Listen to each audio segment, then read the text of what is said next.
இன்னும் ஒரு கேள்வி இருக்கு. வட்டிக்கு வாங்குறது முஸ்லீமே இல்லைன்னு சொல்லியிருக்கீங்க. அந்த வட்டிக்கு வாங்குறதும் கடவுளால் தானே அவனுக்கு உருவாக்கப்பட்டிருக்கு. அதாவது ஹலோ, எல்லாருக்கும் வணக்கங்க. என்னோட பேர் லக்கா, நெற்குன்றத்துலேருந்து நான் வந்திருக்கேன். என்னோட கேள்வி என்னன்னா, இப்போ குரானுக்கும் பைபிளுக்கும் என்ன வித்தியாசம்? ஏன்னா இதில் சொல்கிற மாதிரி தான் அதுலேயும் சொல்கிறீங்க நீங்கள். நாங்களும் இப்போ என்ன சொல்கிறோன்னா, இந்த ஒரு உலகம் எங்களுக்கு மேலே இருக்குது, அங்கே நம்ம நல்லதை எடுத்துகிட்டு போனால் தான் பரலோக வாழ்க்கை அனுபவிக்க முடியும் நாங்கள் படிக்கிறோம். இருந்தாலும் கடவுள் என்ன செய்கிறாருன்னா, சிலுவையில் அவ்வளோ கஷ்டப்பட்டு அவர் மரணத்தை தழுவுறாரு. அதை நீங்கள் பார்த்துருப்பீங்க, எல்லாரும் பார்த்துருக்க தான் செய்வாங்க. அந்த மாதிரி மனிதர்களுக்காக சிலுவையில் மறிக்கிறது நாங்கள் கேட்குறோம். அதுக்கு நீங்கள் எனக்கு பதில் சொல்லணும். அப்புறம் ஒன்றுங்க, கிமு கிபி இது ரெண்டு தானங்க சொல்லப்படுது உலகத்தில், என்னாலும் மித்த கடவுள்களோ சொல்லவே இல்லையே. இதுக்கு எங்கள் பதில் சொல்ல. இது ஒரு நல்ல ஒரு கேள்வி கேட்டிருக்கிறாங்க. அப்போ கிறிஸ்தவ மார்க்கத்திலையும் மறுமை பரலோக ராஜ்யம்னு சொல்கிறாங்க. அதாவது இந்த உலகம் அழிக்கப்படும்ங்கிறது இஸ்லாத்திலையும் இருக்கிறது, கிறிஸ்துவத்திலையும் இருக்கிறது. அழிக்கப்பட்ட பிறகு கடவுள் பரலோக ராஜ்யம், நாங்கள் மறுமைங்கிறோம்ல, அதை கிறிஸ்தவர்கள் பரலோக ராஜ்யம்னு சொல்லுவாங்க. அப்படி ஒரு ராஜ்யம் இருக்கிறது. அதில் கடவுள் தீர்ப்பளிப்பார் நல்ல அப்படிங்கிற அந்த விஷயங்கள் எல்லாம் இஸ்லாத்திலையும் கிறிஸ்துவலையும் ஒரே மாதிரி தான் இருக்கிறது. ஆனால் என்ன செய்கிறோம்னா, நாங்கள் இயேசுநாதரை எங்களுடைய பாவங்களை எல்லாம் அவர் சுமந்து கொண்டார், சிலுவையில் தன்னை கொடுத்து சுமந்து கொண்டார் நம்புகிறோம். முஸ்லீம் நம்புறதில்லை. அப்போ என்ன வித்தியாசம்னு கேட்குறாங்க. என்ன வித்தியாசம்னு கேட்டால், ஒரு மனிதன் இஸ்லாமிய கான்செப்டும் கிறிஸ்தவம் எங்கெல்லாம் வேறுபடுதுன்னு பார்ப்போம். ஒத்துமைங்கிறத ரெண்டாவது வச்சுக்கிடுவோம். எங்கே வேறுபடுதுன்னா, இஸ்லாம் சொல்லுது ஒருவர் சுமையை ஒருவர் சுமக்க மாட்டார். First matter. இஸ்லாமுடைய அடிப்படை கொள்கை என்னன்னு கேட்டால், ஒருவர் சுமையை இன்னொருவர் சுமக்க முடியாது. இப்போ நான் கெட்ட செயல் செய்கிறேன்னு வைங்க, எனக்காக வேண்டி வேற ஒருத்தர் தண்டிக்கக்கூடாது, என்னை தான் தண்டிக்கணும். நான் கொலை செஞ்சதுக்காக வேண்டி எங்கள் அண்ணனை கூட தூக்கில் போடக்கூடாது, என்னை தான் போடணும். அப்போ நான் திருடுனேன்னு சொன்னால் எனக்கு தண்டனை கொடுக்கணுமே தவிர என் பையனுக்கு கொடுக்கலாமா? கொடுக்கக்கூடாது. அப்போ எந்த ஒரு செயலை ஒருத்தர் செஞ்சாலும் தண்டனை அவருக்கு தான் கொடுக்க வேண்டும், பரிசும் அவருக்கு தான் கொடுக்க வேண்டும். அப்போ ஒருவருடைய செயலுக்கு இன்னொருத்தர் பொறுப்பாளி ஆகக்கூடாது. இது லாஜிக் இல்லை. உலகத்தில் கிறிஸ்துவர்கள் ஆளுகிற நாட்டில் கூட ஒருத்தன் செஞ்சதுக்காக ஒருத்தன் தண்டிக்க மாட்டாங்க, அவனைத்தான் தேடுவாங்க. எவன் வாட்டிகன் போப்பாண்டவர் கையில் உள்ள ஒரு நிர்வாகமாக இருந்தாலும் அங்கே திருட்டு போச்சுன்னு சொன்னால் திருட்டு பையில பிடிப்பாங்களே தவிர அவனுடைய அண்ணனை தம்பியை பிடிச்சி ஜெயிலில் போட மாட்டாங்க, அவனை கொண்டு வாண்டுருவாங்க. அப்போ இதான் உலகத்தில் நீங்கள் நாங்கள் உலகத்தில் எல்லாரும் ஏற்றுக்கொண்ட ஒரு நியதி, அறிவுபூர்வமான நியதி. இந்த நியதியை தான் கடவுளும் சொல்லுவார், இதுக்கு மாத்தமாக சொல்ல முடியுமா? ஆனால் அவங்க எப்படி சொல்கிறாங்க, கிறிஸ்தவ மார்க்கம் எப்படி சொல்லுதுன்னு கேட்டால், மனிதன் பிறக்கும் போதே பாவியாக பிறக்கிறான். ஏன் பாவியாக பிறக்கிறான் என்று கேட்டால், முதல் மனிதர் ஆதாம் இருக்கார்ல, அவர் கடவுள் கட்டளை மீறிட்டார். அவர் மீறிட்டதுனால பிறக்கிறவனா பாவியாக பிறக்கிறான்னு ஃபர்ஸ்ட் விஷயத்தை வர்றாங்க. அவர் மீறினா அவர் தானடா பாவி, நான் ஏன் பாவியாகிறேன்? திருட்டு பயலுக்கு பிறந்தவன்லாம் திருடன் ஆயிடுவானா? கொள்ளைக்காரனுக்கு பிறந்தவன்லாம் பெரிய பெரிய தலைவர்களை வரலையா உலகத்தில்? அப்போ இயேசுநாதர் ஆதாம் பாவம் செய்தார், அது ஓகே, இஸ்லாமும் அதை சொல்லுகிறது. அது எப்படி சொல்லுகிறது? ஆதாம் பாவம் செஞ்சார், கடவுளை மன்னித்தார், முடிஞ்சது, டாபிக் ஓவர். அதுக்கும் உனக்கும் சம்பந்தம் இல்லைன்னு இஸ்லாம் சொல்லுது. அவங்க என்ன சொல்றாங்கன்னு கேட்டா, ஆதாம் பாவம் செஞ்சார்ல, அதனால பிறக்கிற எல்லாரும் பாவியா பிறக்கிறான் அப்படிங்கிறாங்க. அப்ப இது உங்க அறிவு ஏத்துக்கிறதா? இந்த கொள்கை சரின்னு நினைக்கிறீங்களா? அது பார்க்கணும். இதுக்கு பேர் பிறவி பாவம். இதுக்கு என்ன செய்யறாங்க? அவன் செய்யற பாவம் தனியா. பிறவி பாவம்னா என்னது? பிறக்கும் போதே ஒட்டிக்கிட்டு வருது, யாரா இருந்தாலும் அந்த பாவத்தோடு வரணும். இந்த பாவத்துக்கு என்ன பரிகாரம்? பிறக்கும் போதே பாவியா பிறந்துட்டீங்கல்ல, நீங்க செய்யற பாவத்துக்கு மன்னிப்பு கேட்டுக்கலாம்.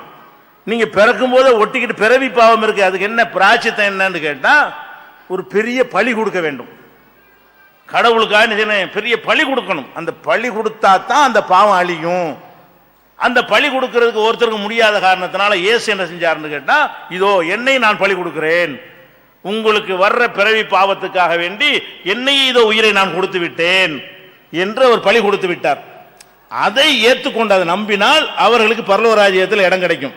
இதை நம்பனே, நாம் பாவியாக பிறந்தோம், அந்த பாவத்திற்காக இயேசு மீட்பர் என்ன செஞ்சாரு? நம்மளை தேவ ஆட்டுக்குட்டின்னு சொல்லுவாங்க, தேவனுடைய ஆட்டுக்குட்டியாக பலியானார். தேவ ஆட்டுக்குட்டியாக இயேசு தன்னையே பலி கொடுத்து கொண்டார். அதை நீங்க நம்புனா உங்களுக்கு பரலோக ராஜ்யம். நீங்க என்ன செய்றீங்கன்னா டாபிக் கிடையாது. நீங்க என்ன ஏத்துக்கிறன்னு, நாங்கெல்லாம் பிறக்கும்போது பாவி, இயேசு பாவத்தை சுமக்க உயிரை கொடுத்தாரு, அதை நாங்கள் ஏற்றுக்கொள்கிறோம், உங்களுக்கு சொர்க்கம் கிடைக்கும், நீங்க நல்லவனா இருக்கிறது, அது எதுவுமே டாபிக் கிடையாதுங்க. இது அந்த கான்செப்ட்ல சொல்றாங்க. நம்ம என்ன செய்யறோம்னு கேட்டா, இந்த பைபிள் படியே பார்த்தோம்னா இயேசு வந்து அவராக பலியானார். மக்களே நீங்கள் எல்லாம் பாவம் செய்து விட்டீர்கள், பாவியா பிறக்கிறீர்கள், இதோ நான் போய் என்னுடைய உயிரை கொடுக்கிறேன் அப்படி சொல்லி பார்க்கவே இல்லை. அவர் ஒரு பிரச்சாரம் செய்கிறார். பைபிளில் உள்ளதை நான் சொல்றேன். பைபிள் பிரகாரம் அவர் அந்த மக்கள்கிட்ட போய் சில பிரச்சாரம் மூட நம்பிக்கைலாம் எதிர்த்து பிரச்சாரம் பண்ணுகிறார். ஆதிக்க சக்தியில் உள்ளவங்க எதிர்க்கிறாங்க. எதிர்த்து இவரை கொலை பண்ணணும்னு தேடுறாங்க. தப்பிச்சு ஓடி போயிடுறாரு. தானே பலியா வந்தவரை தப்பிச்சா ஓடுவாங்க. இந்த நிக்கிற வாடா பிடிச்சிட்டு போடான்னு சொல்லல. அவர் தப்பிச்சு ஓடுறாரா, மலையில் போய் உட்காந்துக்கிறாரு. தேடிக்கிட்டு வர்றாங்க. தேடிட்டு வந்து எங்க வர்றான்னு வரும்போது என்ன செய்யறாங்க, அவர் கண்டுபிடிக்க முடியல. அவர்கிட்ட இருந்த ஒருத்தன் காட்டி கொடுக்குறான். யார் காட்டி கொடுத்தாலும் என்ன அர்த்தம், ஓடினாரு அர்த்தம். 30 காசுக்காகவே காட்டி கொடுத்தாருன்னு கேளுங்கள் தரப்பன்னு படிக்கிறாங்கல்ல. அப்ப அதுல என்ன வரும், 30 காசுக்காகவே காட்டி கொடுத்தாரு. 30 காசு வெள்ளி காசு வாங்கிட்டு அவரை காட்டி கொடுக்குறான். எப்படி காட்டி கொடுக்குறாங்க, நீ வா, நான் வந்து டைரக்டா காட்டி தர மாட்டேன், நான் போய் இயேசுவை கட்டி, யாரு இயேசு அவரை கட்டி பிடிப்பேன், நீ பிடிச்சிட்டு போயிரு அவரை அப்படின்னு சொல்லி அந்த காட்டி கொடுக்குறாள் என்ன செய்யறாரு, அரசாங்க ஊழியர்கிட்ட பேசிட்டு போய் இயேசு மறைஞ்சு நிற்கிறாருல, அவர் போய் கட்டி பிடிக்கிறாரு. தான் ஆளுன்னு திட்டி போயிடுறாங்க. அப்ப என்ன விளங்குதுன்னு கேட்டா, அவரு முடிஞ்ச அளவுக்கு தப்பிக்க பார்த்திருக்கிறார். இன்னும் சொல்ல போனா தேடுறாங்க. அன்று இரவு பிரார்த்தனையில, கடவுளே என்னை இதை காப்பாற்றும், பிடிக்க போறாங்க, நான் உன்னை தவிர யார்கிட்ட இதை கேட்க முடியும், நீ தான் என்னை காப்பாற்றணும் கடவுளே, அவ்வளவு பிரார்த்தனை பண்ற. இதெல்லாம் பைபிள் இருக்குது. அவ்வளவு அழுது புலம்பி அந்த மாதிரி கெஞ்சினார், கெஞ்சி பிரதாபிக்கிறார். அடுத்த நாள் தான் காட்டி கொடுத்துட்டு போயிடுறாங்க. அப்ப என்ன நம்ம தப்பிக்க பார்க்கிறார், பலியாக விரும்பவே இல்லை. மக்களுடைய பாவத்தை ஏத்துக்கிறதுக்கு பலியாக போறன்னு ஒரு சொன்னதாக பைபிள்ல இல்லை, பின்னாடி தான் உண்டாக்குனாங்க. இயேசுநாதர் அப்படி சொன்னதாக பைபிள்ல கூட ஒரு வார்த்தை கிடையாது. நான் உங்களுடைய பாவத்தை சுமப்பதற்காக நான் என் உயிரை கொடுக்க போகிறேன் இயேசு சொன்னார்னு பைபிள் இருக்கா? கிடையாது. என்ன இருக்குது, அவர் தப்பிச்சு ஓடினாரு, காட்டி கொடுத்தாங்க, ராத்திரி பூரா அழுது புலம்பினாரு. சரி, கடைசியில் கொண்டு சிலுவையில் அறையிறாங்க இல்ல, அறையிற வரைக்கும் தப்பிச்சிடும் நினைச்சாரு. அறையும் போது என்ன சொல்றாருன்னு கேட்டா, ஏலி ஏலி லாமா சபக்தானி, என் தேவனை என்னை ஏன் கைவிட்டாய், இவ்வளவு கெஞ்சினே, என்னை தப்பிக்க கூடாம சிலுவையில் அறைய வச்சுட்டியேன்னு சொன்னாரா இல்லையா? இந்த வார்த்தையை சொன்னார் என்று பைபிள் இருக்கிறது. மத்தேயு எழுதியிருக்கிறாரு, மார்க் எழுதியிருக்கிறாரு, லூக்கா எழுதியிருக்கிறாரு, யோவான் 4 சுவிசேஷத்திலையும் இந்த வாசகம் இருக்கு. என்னது, ஏலி ஏலி லாமா சபக்தானி, என் தேவன், ஏலினா என் தேவனை, கடவுள்னு அர்த்தம். அவரே கடவுளை தான் கூப்பிடுறாரு. அவர் எந்த கடவுளை கூப்பிட்டாரு அந்த கடவுளை கூப்பிடுங்க. அவர் என்ன செய்றாரு, ஏலின்னு கூப்பிட்டார்ல, கடவுளே கடவுளே என்னையும் கைவிட்டீங்க, இவ்வளவு பிரார்த்தனை பண்ணனே, இவங்க கையில மாட்டு விட்டீங்களேன்னு கேட்கிறாரு. அப்ப அந்த பைபிள் பிரகாரம் அவர் தப்பிக்க எல்லா முயற்சியும் பண்ணினாரு. நம்ம சாக கூடாதுங்கிறது அவ்வளவு முயற்சியும் பண்ணினாரு.